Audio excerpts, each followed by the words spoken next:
a very good evening to you.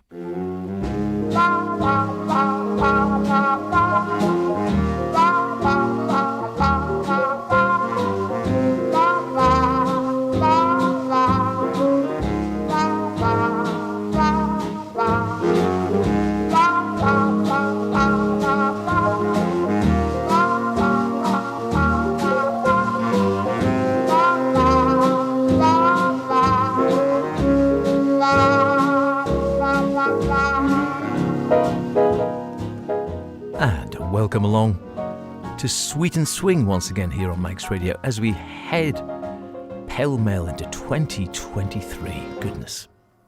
And what do we have for you this evening? Well, we'll be carrying on with a bit of sweets, a bit more of our Gracie, of course, a classic gold standard, naturally. And we'll begin with the Beguine.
Begin the Beguine. That's a good way to begin the programme, as it were. How are we all?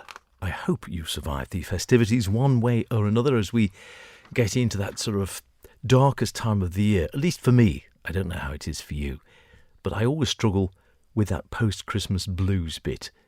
Maybe it's just my age, I don't know. I have no problem with the run-up towards Christmas. In fact, I positively enjoy it. Sometimes seem to get a bit too busy, but I enjoy the lights and the razzmatazz and the prezzies. I love singing carols. I love seeing friends I might only see once or twice a year, maybe, if they're over for Christmas and family and such like.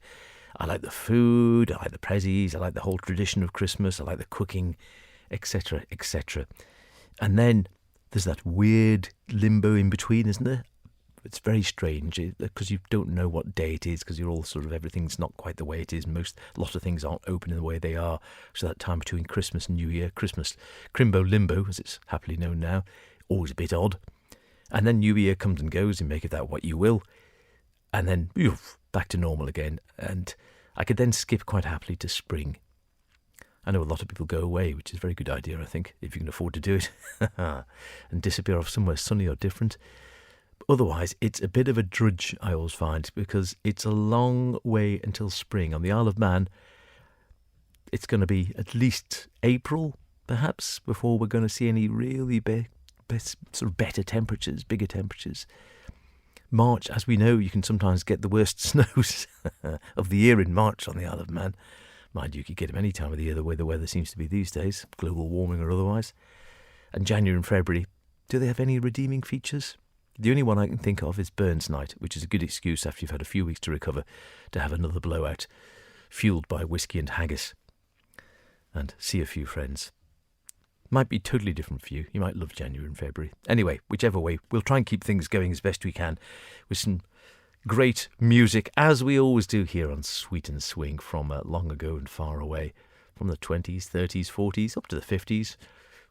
Might occasionally touch something in the 60s, I don't know, but most of the music is of that era, which was enjoyed most, I would say, during that swing era of the late 20s, 30s and into the 40s, I would guess. And nostalgia as well from that time.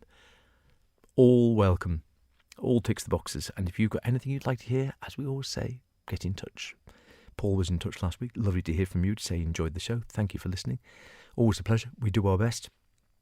Anything you'd like to hear, though, drop us a line. howardkane@manxradio.com. Music like this.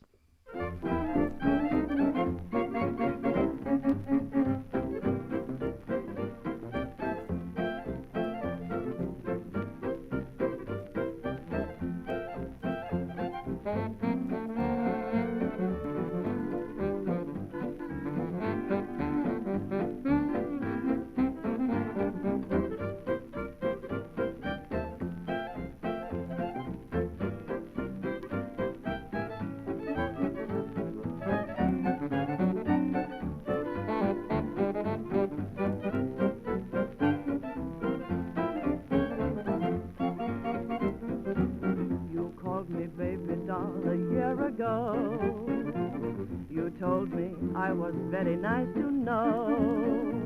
I soon learned what love was. I thought I knew, but all I've learned has only taught me how to love you. You made me to love me in return. Don't tell me you were fooling after all, for if you turn away, you'll be sorry someday. You left behind a broken doll.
Damn, good way to end up. Broken Doll, Marjorie Stedeford taking the vocals, the Australian who arrived in Britain in the 1930s, mid-1930s, and shot up to the top of the pops in less than a year. Regular with Jack Jackson at the Dorchester and recorded with, well, all sorts. Phil Green, Geraldo, Jack Harris, Howard Jacobs, Mario Harper Lorenzi, Carol Gibbons. Marjorie sang with them all with that classic and very distinctive, isn't it? Almost sort of masculine sounding, that deep voice, black velvet, it was described as.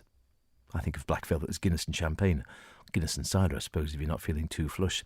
And went back home again to Australia at some stage or other and worked then under ABC, and I think died quite young. Before that, by the way, I should have said it was Artie Shaw. Artie Shaw with Begin the Beguine. Another character who shot to the top fairly quickly, but never ever. You got the impression he struggled. He was a brilliant musician from all accounts and all struggling with perfection, but hated all the other side of the work. And if you're working as a professional musician, yes, of course, you have to be able to play well and for people to like you to make it. But also you've got to go through all the other razzmatazz, haven't you, of contracts and promotions and deals and TVs and etc., etc. And he hated that. He said he hated being part of the celebrity culture. And I was just reading, I was listening to Marjorie there, that he did an interview with Metronome magazine back in the day. And he said, I don't like the business of music. I'm unhappy in the music business. Perhaps I don't even belong in the music business. I like the music part. For me, the business part just plain stinks. This is back in the 1930s to 40s, I think. So you think, do things ever change? You always think it's a more gentlemanly affair then, but I'm not sure it was. He also resented the constant pressure put on him by networks and agencies and publishers and promoters, and summed up his feelings in an article in the 1939 Evening Post, a Saturday Evening Post article, where he said, my job is to play music, not politics, and my only obligation is to the people who pay to listen to me. I don't attempt to ram hackneyed, insipid tunes down the public's throat just because they've been artificially hyped to the so-called hit class. The policy of trying to maintain some vestige of music integrity has naturally earned me enemies, people who think I'm a long hair, impressed with my own ability. Nothing could be further from the truth. My faith in dance music, I refuse to call it swing, borders on the fanatic. I've got the utmost respect for the many real musicians who are creating a new music as important as the classics, but no respect for musical clowns who lead an orchestra with a baton and a quip. However, more power to them if they can make it pay. He was quite a spiky character, was old Artie, and eventually walked away from the business altogether. There's a great line here I was reading on Mr. Wiki as well. It said, when Shaw told his agents he was walking away from his big band, they warned him he couldn't do it. He had $1 million in contracts that had to be honoured. Shaw said, I don't care. Tell them I'm insane. A nice young American boy walking away from $1 million. Wouldn't you call that insane? I don't think he was insane, but he was very principled, I think, very bright, and is often the case with people who are genii, a thin line. I think Mr. Musk probably might fall into that category. There's no doubt about his talent. But you do wonder sometimes about, his sort of well-being and his state of mind at times. I suppose if you're that wealthy, you don't have to care. How about a bit of Duke Ellington to restore some sanity to us all? Sounds like a good call to me. Take the A train. Take it away, Duke.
my little pal, so true. You came along, made life a song, Sally. If I lost you, I wonder what I'd do. Sally, Sally, don't ever wander away from the alley and me. Sally, Sally, marry me, Sally, and happy forever I'll be. When skies are blue, you're beguiling, and when they're gray, you're still smiling, smiling. Sally, Sally, pride of our alley, you're more than the whole world to me.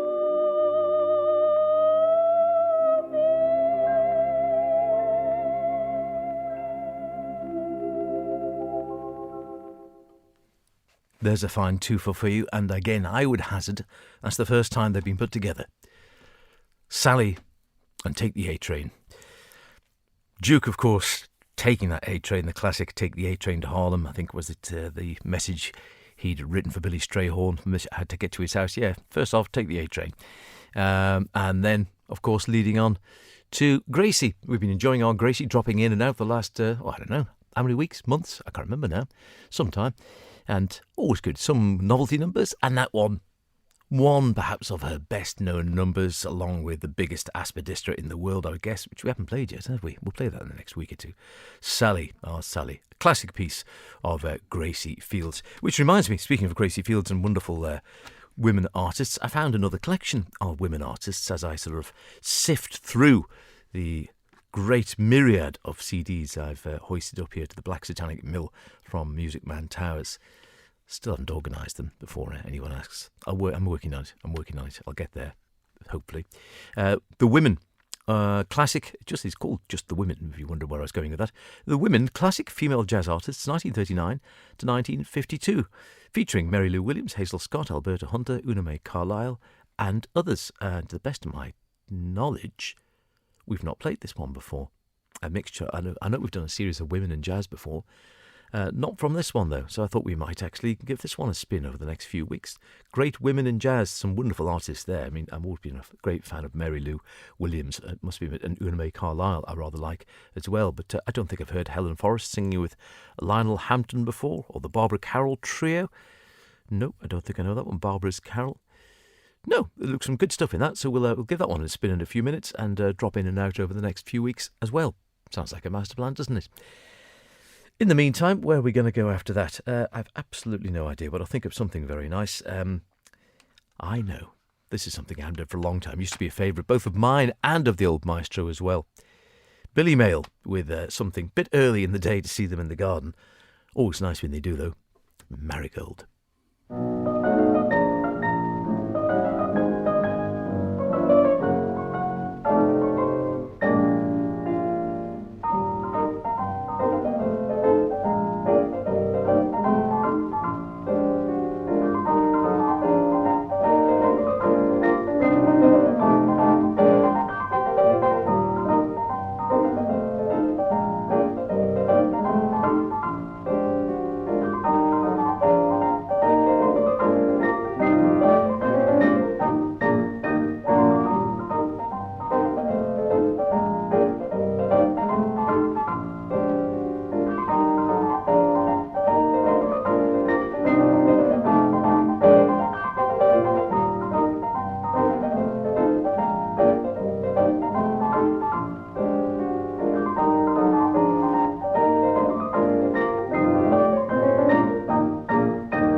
Wonderful stuff, great tune, great pianist Billy Mayle with his classic Marigold, which the old maestro used to play very well indeed. I would hazard to say almost as well as Billy himself. It was, I think, a favourite tune. I've heard him play that one, tinkling in the keyboards. I never mastered it, far too difficult for me. Not an easy piece to play, actually. But yeah, he did it very well. But there again, he played most pieces very well because he was super talented. And he passed some of it on to me. I was probably too lazy to actually work to get anywhere near his standard. So I took up the drums, which seemed vaguely easier. I still tinkle. I keep saying I'll try and get back to it. So I haven't dropped it altogether. It's just all that hard work. If you don't do sight reading, it's just got to work hard. Got to work hard, he'd say. Never been my strong point, working hard. We better have a gold standard, hadn't we? Classics from the great American songbook. All right, well, what about this one? Come on in here, come on in here, Alexander's Ragtime Band. Come on in here, come on in here, it's the best band in the land. And you can hear the Swanee River play in ragtime. Come on here, Alexander's Ragtime. That raggy beat gets in your feet. Come on and meet Alexander's Ragtime Band. Show business, there's no business that's half so thrilling. Cowboys, the tumblers, the wrestlers, the clowns, the roustabouts that move the show at dawn. The music, the spotlights, the people, the towns, the thrill of that applause when you go on. You're standing out in front on opening nights, and there's your billing right up there in lights. There's no people like show, people they smile when they are bold. Even with a turkey that you know will fold, you may be stranded out in the cold. Still you wouldn't change it for a sack of gold. You go on with the show. There's no business like a show. Business like no business I know. Everything about it is appealing. Everything the traffic will allow. Nowhere can you get that happy feeling when you are stealing that extra bow. There's no people like show. People they smile when they are low. Yesterday they told you you would not go far. That night you open and there you are. They say on your dressing room they've hung a star. Let's go on with the show. Let's go on with the show. Business like show. Business, let's go. Go on with the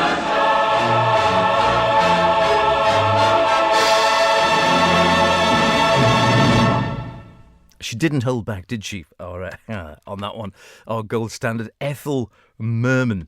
Very confusingly, isn't it? It started off and I thought, I played the wrong track. I hadn't. It is indeed right.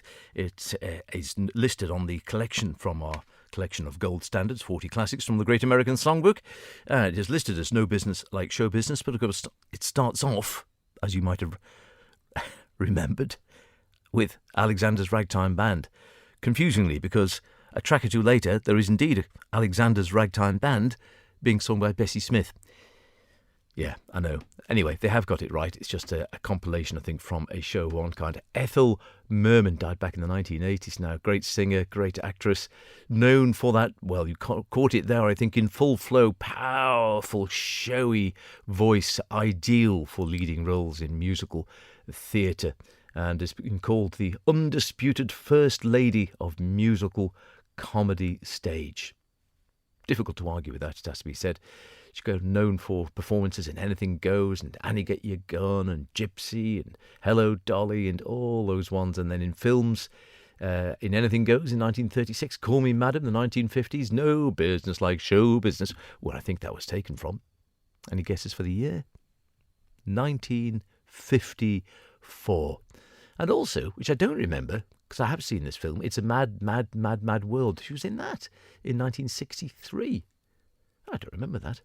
Got a Tony for Best Actress in a musical for a performance in Call Me Madam, and a Grammy for a Gypsy as well.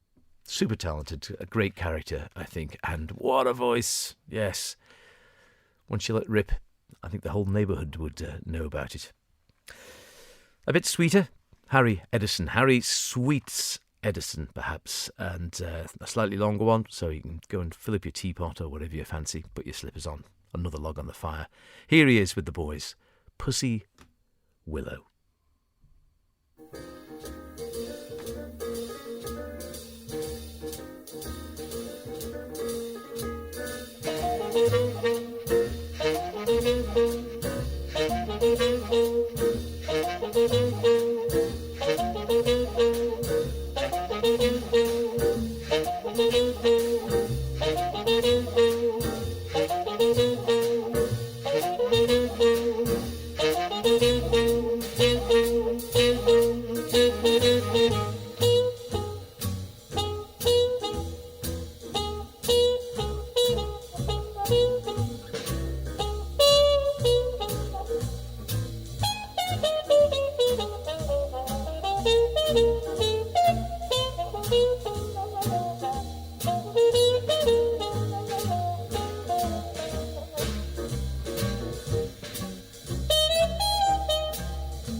And abruptly expected to sort of have a bit more of a flourish at the finish there, don't you? And you're expecting to go or something, but it just goes gone. Nothing. None the worse for that, it has to be said. Who am I to argue with Harry Sweets Edison, for heaven's sake? Great stuff from Mr. Swing, as he was known. Quincy Jones, I think, gave him that moniker early doors when Quincy was learning the horn and contacted Harry Sweets Edison. He said, it's just the directness of what Harry did that made such an impression on me. He was just totally unpretentious and swung straight ahead. The only way I can sum it up was that he had pure heart. Wouldn't disagree with that. Just called The Swinger, that album. Harry Edison. Pussy Willow there, of course. Harry on trumpet. Jimmy Forrest on tenor sax. Jimmy Jones piano. Freddie Green guitar. Joe Benjamin bass. And the ever-tasteful Charlie Persip at the drums. But dear me, look at the time already. Woe is me.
Woe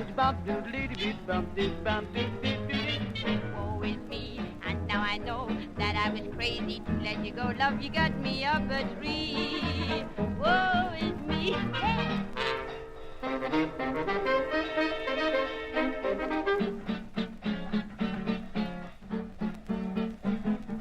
Woe is me, I set you free. Now I'm sorry, as I can be. Ain't you got no sympathy? Oh, woe is me. You were right, and I was wrong. Keep singing the whole day long in a mournful minor key. Oh, woe is woe-little-odle. Every night the sky is moonless. Every day a dismal day for you and me. Oh, every song I hear is tuneless. Please forgive and let's smile. Oh, woe is me, and now I know I was crazy to let you go when you got me up a tree. Oh, woe is me, woe-little-o.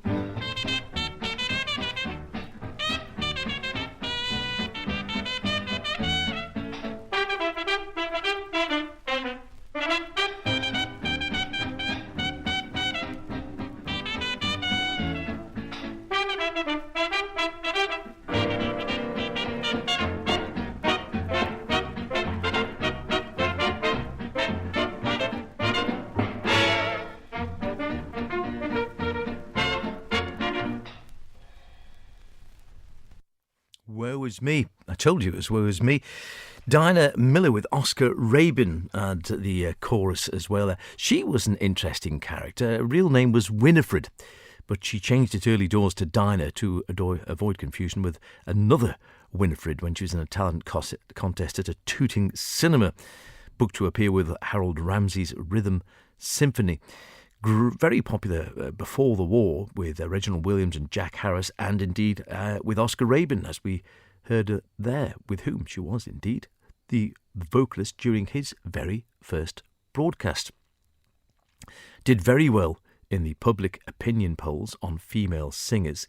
And just before the war, she she went over to Denmark. She accepted an invitation to sing in Denmark.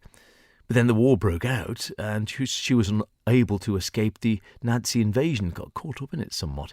Known as Dinah Miller, by this time, she was able eventually to decamp to Norway and then to Sweden, where she was allowed to continue performing during the war, despite the fact that her pianist was interned. She came back into Britain in 1945 at the end of the war to work in some West End clubs and broadcast with Stanley Black.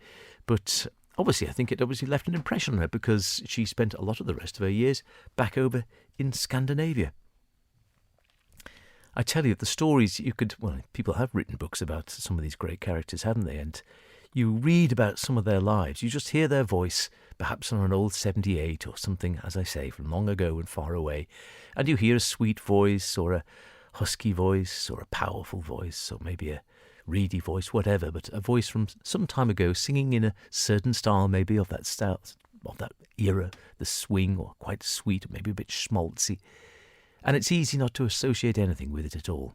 And yet you start reading a little bit of their biographies, little snippets like that, and you think the lives they had make mine look positively dull, is all I can say. Yes. Oh, well. Okay, we did promise you some women of jazz, didn't we? From this great compilation that I've found on the shelves that I've tried to be sorting out a little bit, not with a great deal of success. Just the women, classic female jazz artists between 39 and 1952. And first on the list, one of my favourites, Mary Lou Williams and her Girl Stars with Harmony Grits.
Great track, great artist, Mary Lou Williams, with her all-girl band. And she was, again, a pioneer, very much in the vanguard of one of the very first black female jazz artists to make it on her own.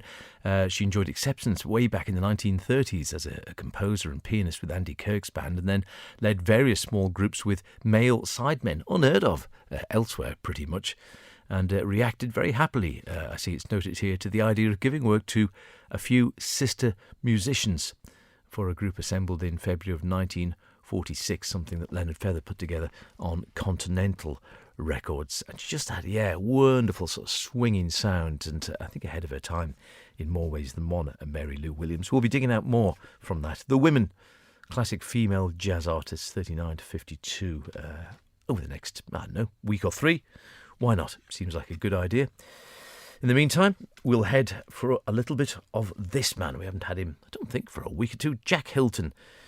Did I remember? Do I ever remember?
Did I remember to tell you I adore you, and I am living for you alone?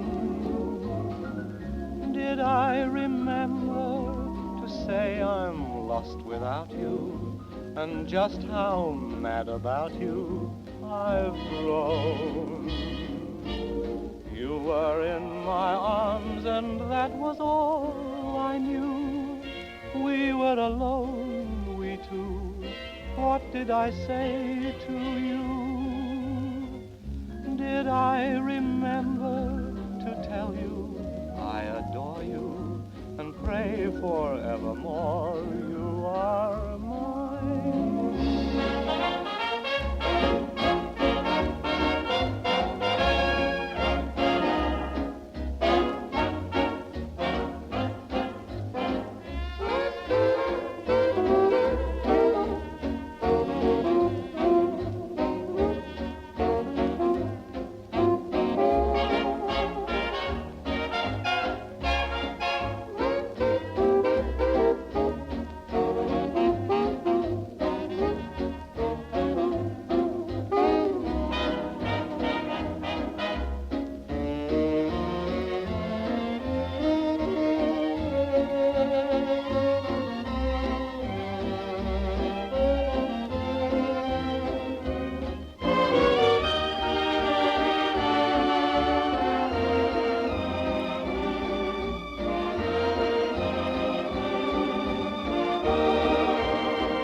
Did I remember? Well, just about. I eventually get there one way or another, as usually is the case. Jack Hilton, of course, with Pat O'Malley on the vocals. Yet another interesting character with a great little story about Pat O'Malley, who was very successful in the 30s, particularly with Jack Hilton, as we heard him there. Also Mantovani with Charlie Kuntz, J. Wilbur Ray Noble. He then emigrated out to America after he went touring to the States with Jack Hilton, and went on then to, from being a singer, sort of got into film work and a little bit of voice-over work and such like, and got in with Walt Disney back in the heyday. And to the extent that if you have ever watched Jungle Book, yes, the Walt Disney Jungle Book, then the voice of Colonel Hathi, the elephant in Jungle Book, is the man you've just heard singing there, Pat O'Malley. You wouldn't put the two of them necessarily together, would you? But I assure you it is the case. I told you these people have fascinating lives. And when you sort of look back at some of them, or you start playing their music or listening to their voices, as the case may be, then delving into their lives, never less than fascinating. Sometimes tragic, sometimes hilarious, sometimes mad, sometimes all three. But never less than interesting. And it certainly makes your own life, at least in my case, feel flat as a pancake. What have I done? Oh, yes, worked at the station, played radios. There we go. Marvellous. And then you read some of these other ones. My goodness, it's what makes doing this programme such a joy.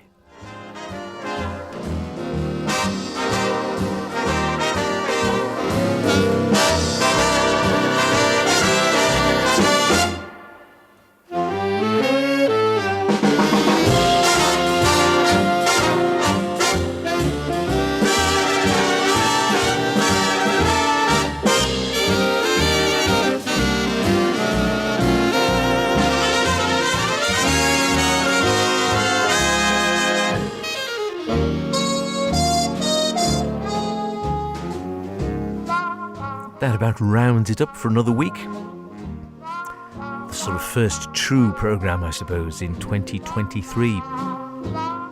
Lots more of them to come.